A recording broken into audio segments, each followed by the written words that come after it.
Herkese Tatlı Sanatı Mutfağı kanalımdan merhabalar. Bugün sizler için evde yapabileceğiniz kolay bir yöntemle tereyağlı un kurabiyesi tarifim var. Öyleyse fazla vakit harcamadan hemen bu tarifime başlayalım. Öncelikle şunu belirtmek istiyorum ki un kurabiyesi gayet az malzemeli ama püf noktaları olan bir kurabiyedir. Genelde bitkisel yağla yapılır ya da sade yağla hazırlanır. Ama ben en kolay haliyle un kurabiyesine, lezzetine benzeyen tarifimi sizlerle paylaşmak istiyorum. Sadece tereyağla yapabileceğiniz bu tarif orijinal un kurabiyesi lezzetinde olacak ve çok beğeneceğinizi düşünüyorum.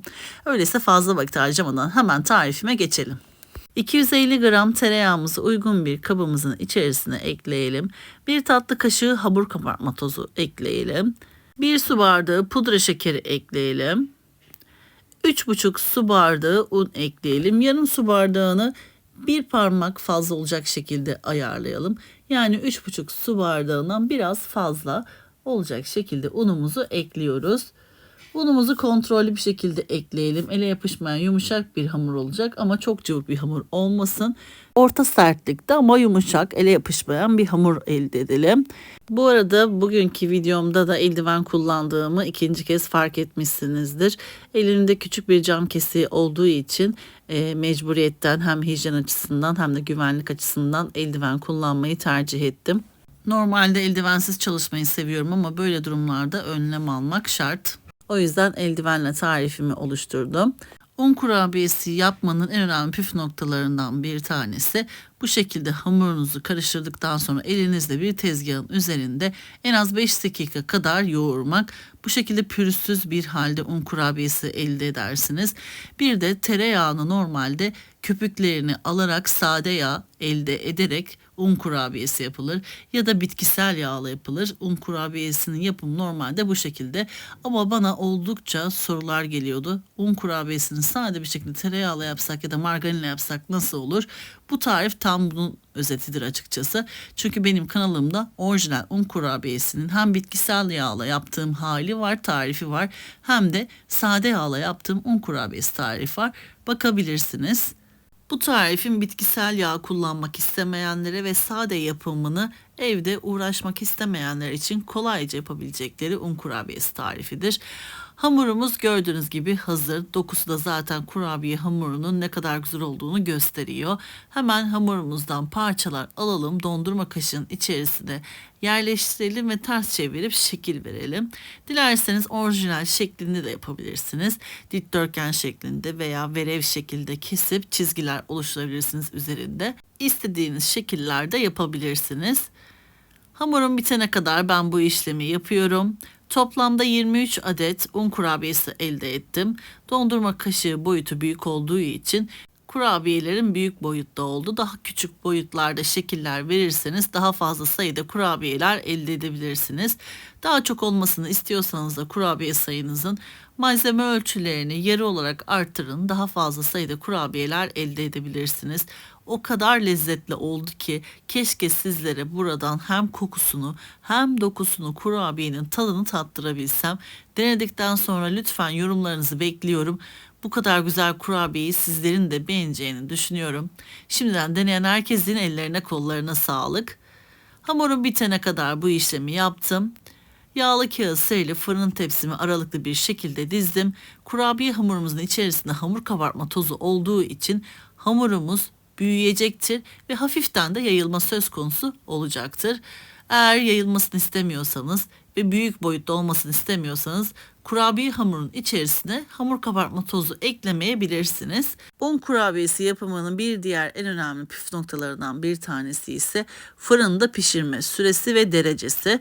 Eğer fanlı ayarda pişirecekseniz 150 derecede yaklaşık 20 ila 25 dakika aralığında orta rafta kurabiyelerimizi pişiriyoruz. Altı pembeleştikten sonra fırından alabilirsiniz. Kurabiyelerimizin üzeri beyaz kalması gerektiği için düşük derecede pişiriyoruz. Buna dikkat edelim.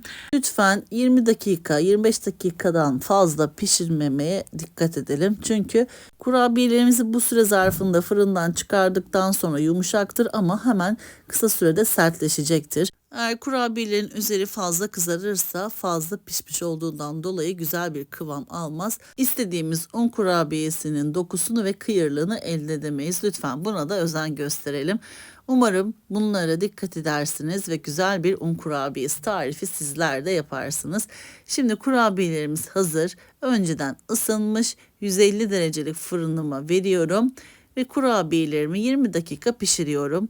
Gördüğünüz gibi kurabiyelerimiz çok güzel bir şekilde piştiler. Hemen sunum tabağıma aldım.